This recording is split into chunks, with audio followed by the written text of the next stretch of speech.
if I had to describe how greatsword makes me feel...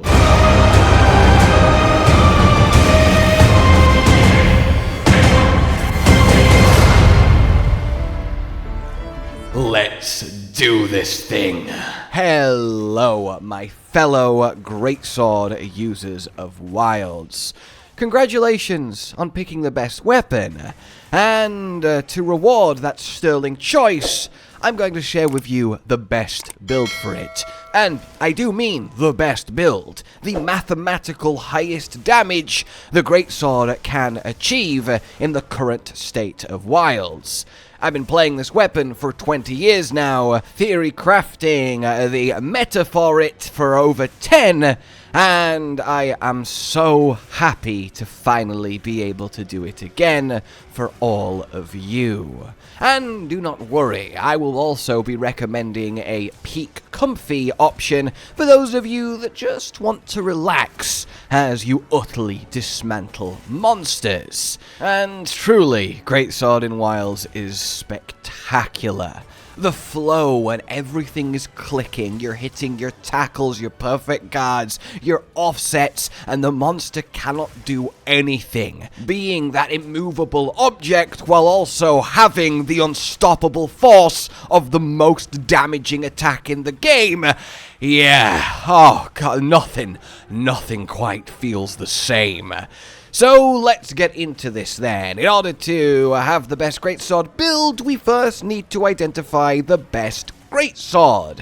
So how do we do that? Look, some of the stuff I'm going to go over today is just kind of build fundamentals in Monster Hunter. If you know that stuff, or indeed you don't care about that stuff, which is completely fine, you know, you can skip around and just get the juicy details, but I don't like just telling you, at least at the start of a Monster Hunter game, what the best build is and then leaving it.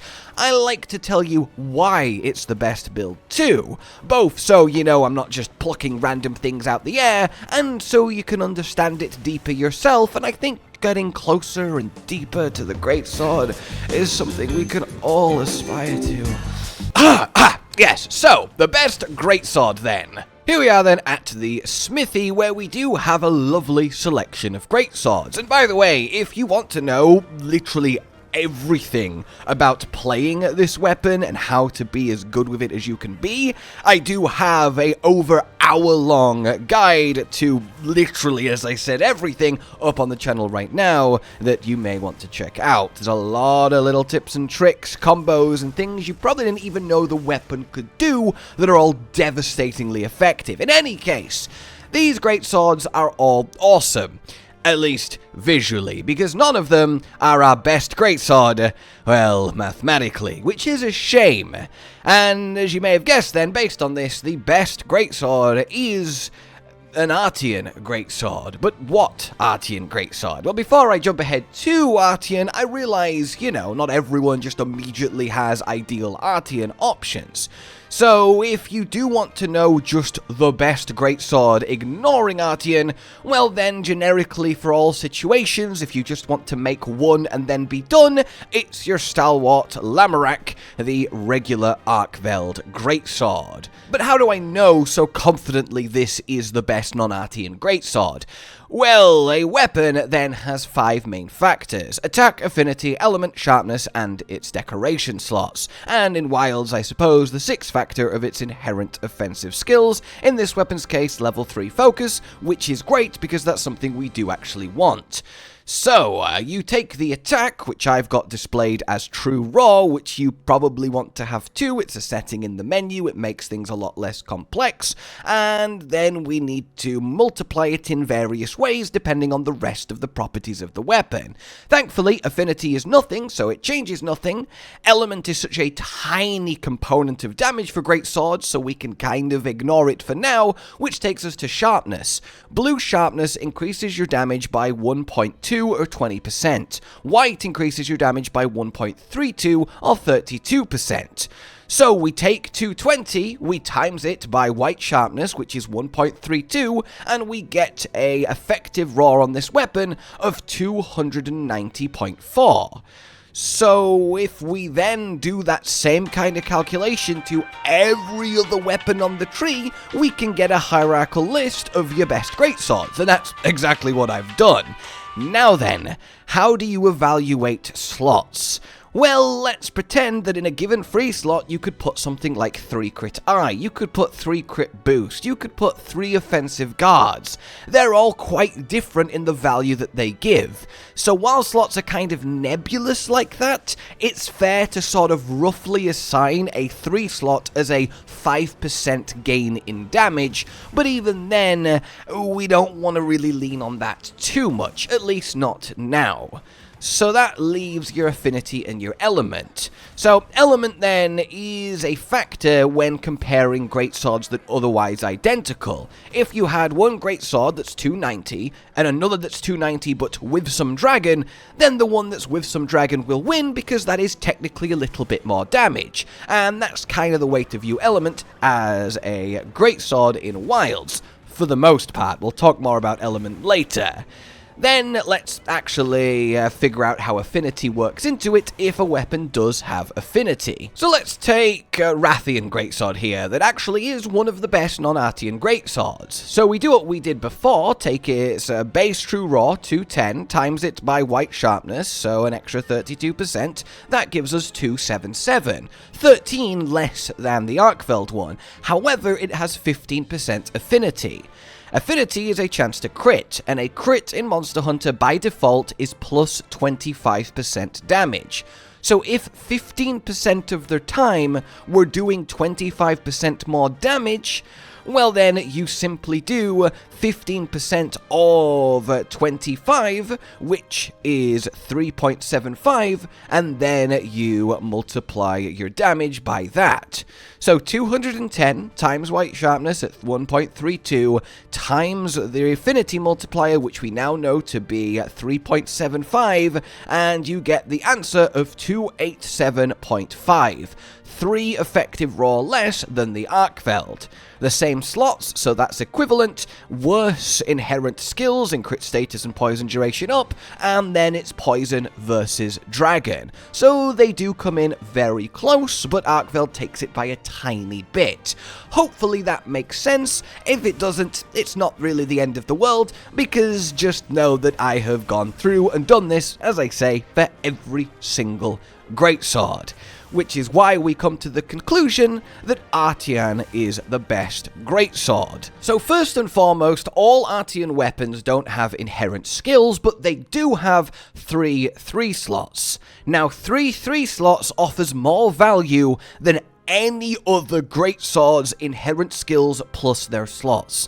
3 slots is equal to 12 ranks of skills, which is obviously a lot, and that's already really appealing. But beyond that, well, look at this Artian here. 225 raw and white sharpness. This is a perfect rolled Artian. We take that attack, we times it by white sharpness, and we get 297. We allow for that small 5% affinity, which is just an extra 1.25% damage, and we end up at 301. 10 or so above the best non-Artian greatsword, with even better decoration potential. It's kind of no contest, if I'm honest with you. There are some non-Artians that can reach higher raw, but they require so much handicraft that by the time you've wasted all your weapon slots on them to get that handicraft, well, you're back worse again, because the other greatsword that doesn't need the handicraft can actually use more offensive skills to overtake you. The Jawblade, as much as it's my joint favourite greatsword ever visually, suffers from this problem. If it had natural white sharpness, it'd be the best greatsword, but sadly it doesn't. So how do we actually get this greatsword then? Well, I'll assume you know how Artian works and crafting them and reinforcing them and so on and so forth. What you're looking for then is to craft it with 3 base parts that all have attack infusion, and then for your reinforcements you ideally want to get 4 attack boosts and a sharpness boost. The sharpness is just for comfort, as it basically eliminates the need to sharpen, which is more uptime, which is more damage, but if you got 5 attack boost, that would also be completely fine too. In any case, this is your ideal. You want 7 attack boosts and 1 sharpness boost, and you will have the peak greatsword. Affinity is not the end of the world, but it's also completely a waste. Not only is 5 raw worth more than 5% affinity damage-wise, the set that we'll be using will give you 100% affinity, so it's kind of just a non-issue either way. Now that we've established that an Artian with these reinforcement and production bonuses is the best greatsword, we have to talk about Element. As Element is now actually really good for greatsword. It's adding a fair amount of damage. And as I currently understand it at the time of saying these words, it is possible to get this exact set of rolls, 4 attack boosts and a sharpness, but on an Element greatsword? Well, then that's just better. 225, 5% affinity, and a bunch of Element. You have the best greatsword in the game, and that means ideally you'd want one of them for each element. Now, if it comes out when we get some actual numbers behind the scenes, it's not literally possible to roll this level of attack on an element greatsword, well then you want to have any attacks that aren't possible to simply be affinity or element, and you will be fine. So for example, the greatsword I'm actually using is this one, 215, but a load of dragon. You see, the rolls I got here were 2 attack, which is great, but then 1 sharpness and 1 element is wasted, as I would have preferred them both to be attack. But to put it in context for you, this greatsword with 215 and dragon does roughly the same damage to anything that isn't resistant to dragon as the 225 without dragon. That's kind of how close it can get. So basically what I'm saying is, in the perfect world, if you can be bothered grinding this many perfect Artians, you want a 225 attack, 5% affinity, which is obviously default, but still, Artian with fire, ice, thunder, dragon, and, of course, water, ideally, and then you pull out whichever one the monster you're going to face is weakest to. Now that's annoying, isn't it? We're not supposed to have to do that as greatsword users, so what I recommend instead then is you do what I've done and just get the best dragon one you can. The reason being is that out of all the elements, dragon is the most effective against most of the monsters, and the only monsters that dragon isn't effective against are lower tier stuff you're probably not going to be hunting in the endgame anyway. So dragon is your sort of universal element. Don't get me wrong, there are specific higher weaknesses, but not actually as many as you'd think, and dragon does a good enough job against everything that matters. So, to summarize, the best greatsword in the game is an Artian greatsword with 225 attack, the base 5% affinity, and the dragon element. And there we have it. I realize that was long-winded, but it's important to me that you understand where I've got to, and, well, this is where we've got to. So now we've got our weapon then, we need our armor. And choosing the best combination of armor to give us the best combination of skills that armor can provide is really interesting in Wilds because, of course, the skill split between weapons and armor. Our most meaty, important skills, well, they're going to be on your weapon as decoration. So when it comes to armor, we have a few options to choose from. You got things like your agitator, you got things like Counterstrike, you got things like burst. And burst is probably the single strongest armor skill on armor for every weapon except greatsword. And that's because greatsword just doesn't hit often enough to maintain the buff at level 5 after 5 hits. It does during its focus strike, but you're not doing that enough for it to be worth it, as getting level 5 of a damage skill on armor is quite the premium use of space. So I'm not going to go through every skill and explain why we're not using it. That's probably a little bit too in-depth for this, and you probably do just want the set, but know that that's kind kind of the flow, going through every single potential offensive option here and evaluating it against Greatsword's needs. We end up pretty much as you might expect on weakness exploit. It and burst are pretty much tied for the most valuable armor skill, and we can leverage it really nicely. As I said, we will be hitting 100% affinity with our armor. And I do want to mention then flayer as well.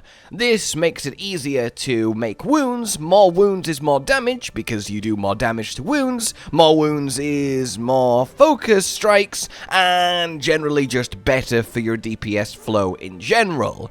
So, to put things in perspective, weakness exploit is our best skill, and then flayer is our second best skill. The actual extra damage pops you get from it too are quite noticeable. You'll hit for extra bursts of 280 at level 5, which is really nice. However, there is more than just armor skills, there is set bonuses. So to introduce to you the armor that we will be wearing, Gore Magala, or at least 4 pieces. This actually makes building fairly straightforward, and the reason we will be using 4 pieces of Gore Magala is for 4 out of 4 Gore Magala's Tyranny. So what this will do at rank 2 is give you the Frenzy Virus when you are attacking a large monster. And what the Frenzy Virus will do then, we get this Frenzy debuff above our health bar. You overcome it, or get rid of it, by doing enough motion values worth of hits to monsters, which basically just translates to hit the monster a lot, and then you will eventually beat the Frenzy. However, I'm currently on 5% affinity, as you can see. If I beat, air quotes, the Frenzy by doing enough said motion values worth of stuff, there we go, it's now turned into the lovely little blue cloud, you'll notice we go up to 20% affinity. So that means that while you have overcome the Frenzy, well, you get 15% affinity, which is really nice. So the 2 set of Gore Magala essentially just translates to plus 15% affinity, which is really strong, especially in a world where we can't get a lot of value out of armor compared to other Monster Hunter games. It also is up for around 90 seconds, so let's say it takes about 30 seconds to overcome the Frenzy. That's a really good uptime on the affinity, but it gets a lot better than that with a certain new skill. Meet then Antivirus, a new skill that firstly makes overcoming the Frenzy much quicker, which is great because it means it essentially eliminates the chances of ever accidentally not overcoming the Frenzy and getting the negative debuff, but it also gives you much more consistent uptime on the affinity because it really does make it easier to beat the Frenzy and get that affinity buff. But also, it enhances the infinity buff by 15%.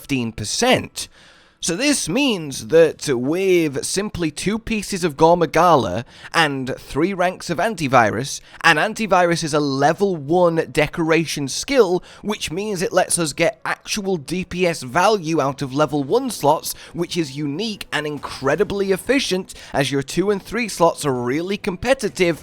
Well, we get a really nice little bump. I have 5% affinity right now. All I have done is 1 true charge combo.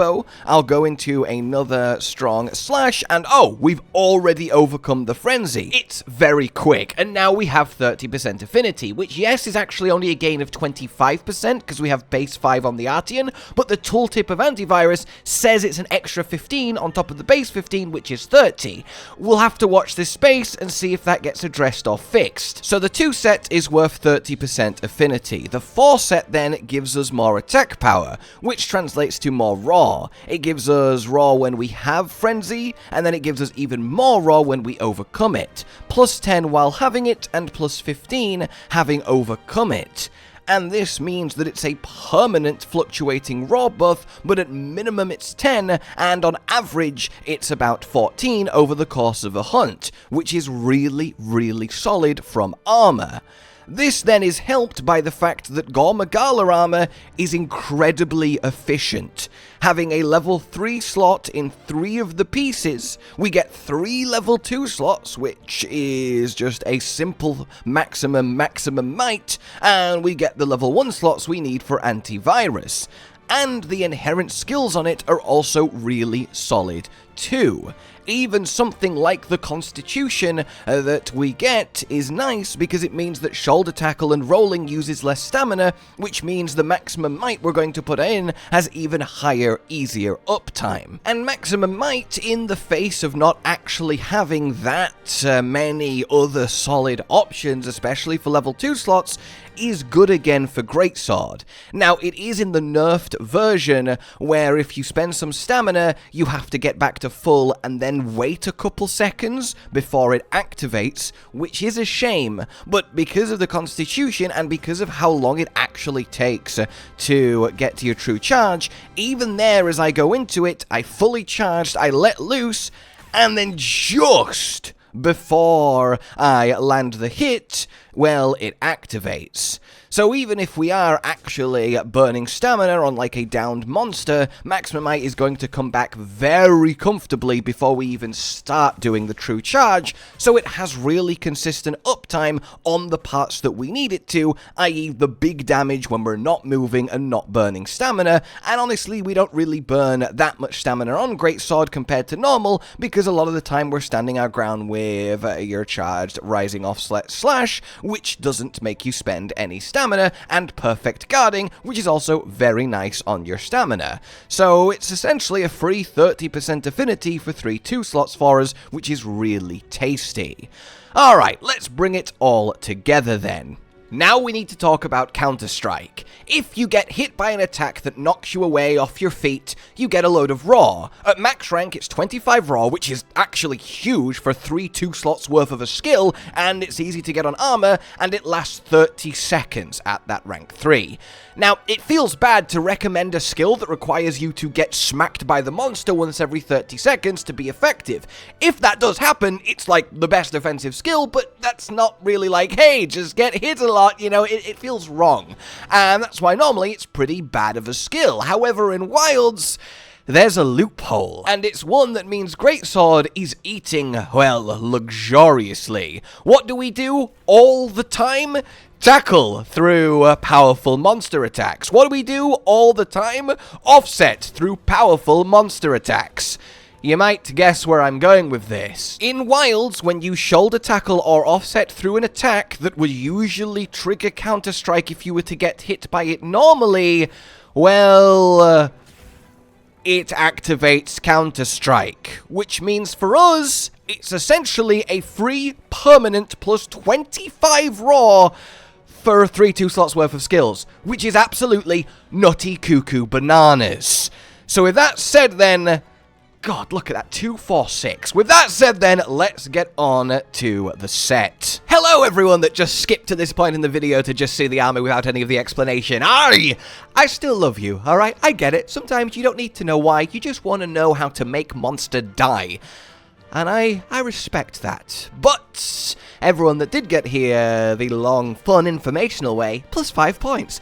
Any case, this is what we're working with then. 4 set Gore, chest, arms, waist, and legs, all very, very valuable pieces. For that, plus 25% antivirus affinity, and plus 15 raw from the 4 set. An incredible base with incredible slot efficiency. Then we grab the new Udra helmet, because that by itself gives 1 Counterstrike, and most importantly, 2 2 slots to then finish Counterstrike with a bonus resentment, which works lovely for us because we have red health all the time from tackling, offset, guarding, etc. So yeah, it's kind of straightforward there. Let's put our decorations in. It ends up then like this. We finish Counterstrike with 2 2 slots in our helmet. We finish Weakness Exploit with 3 Weakness Exploit decorations and the Weakness Exploit charm. I sadly still don't have a 3rd Tenderizer jewel, so this is just an empty spot. I would put 1 rank of like Flayer in for now, but it should be all 5 ranks of Weakness Exploit. And then we also get 3 maximum might with the remaining 3 2 slots. I like to put in 1 physique just to make Constitution go up to 4, so maximum might has even more uptime. And then we finish off antivirus with 2 sane jewels in the legs. This altogether then is 50% affinity from Weakness Exploit, 30 from maximum maximum might, that's 80, 25 from antivirus, and that takes us to 105. Yes, with the Artian 5, that's technically 110, but the thing is, right, you're not always going to be hitting a wound. As soon as you're not hitting a wound, you lose 20% affinity from weakness exploit, which takes you back down to 90%, so it's not really wasted, it just adds consistency. If you don't like that technically sometimes you can have 10% over affinity, then do just use this final 3 slot on anything else like a rank of flayer instead of finishing weakness exploit. In any case though, we can comfortably say this is a 100% affinity build, which is why in our weapon we actually just finish, well, critical boost. This just reads now as a plus 15% damage to the whole set thanks to our affinity. We also get focus as it makes a massive difference, and I cannot imagine playing Greatsword without it. It's night and day how much smoother you play with this and how much more damage you can get in smaller windows. So this then is it, and honestly, I'm very, very much happy with it. You can pump out some absurd numbers. And I don't just want to tell you that, I want to show you that. So now, for everyone's favorite thing, math! Yeah! Let's take a ideally perfect Artian at 225 raw. We add our plus 25 from Counterstrike to go to 250. We add our 15 from for Gore set to go to 265. We'll ignore the resentment as that's a little bit too conditional for my liking to include in the math. And then we'll times that up by white sharpness to get to 350. Then we are critting 100% of the time with maximum crit boost, which means 100% of the time we're doing 40% more damage, and then we times it by 1.4 to reach an EFR of 490, which is ludicrous. Yes, you could argue maybe that's a little bit overselling it, you know, not everything is perfectly always happening, but the point remains, this is it, and it's fabulous. It really, really is. I'm very quite proud of this one, and I hope it serves you well, and I have every confidence that it will. Now, to address a potential gammoth in the room, I think a few of you might be like, no agitator? Really? I've seen a lot of, like, speedrunners using sets like this, and, you know, that feels like that would be the way to go. Not really. Not that they are inherently wrong in doing that, but it's a different mentality and need for a build. They are killing monsters in the first enrage, and they are enraging them very quickly. So if the entire fight only lasts a couple minutes, then yes, you have permanent agitator, essentially, which is quite value. However, us mere mortal normal hunters, you're not going to be doing that. If the monster spends even a couple minutes of the hunt not enraged, which I think is all of our hunts, then the 4-set Gore Magala gives more raw attack on average and more affinity than average than agitator, so just the set bonus outdoes it, so it's pointless putting in the investment to get 5 ranks of that skill when we can spend that space on other better options. So I hope that makes sense. Lastly then, I did promise a comfy alternate option, and it would be this. Losing the 4-set Gore to gain the 2-set arkveld, so we heal when we pop a wound, and we also gain max flayer to create more wounds and have bigger pops of damage. Also, the more ranks of flayer you have, the more frequency those pops of damage actually occur. It also lets us have full recovery up. We do go down to maximum might, but we still have a really respectable amount of affinity. In fact, still 100%. 50 from weakness exploit, 25, let's say, from antivirus, that's 75, and then another 20 from maximum might, 95, and then 5% on the Artian for 100.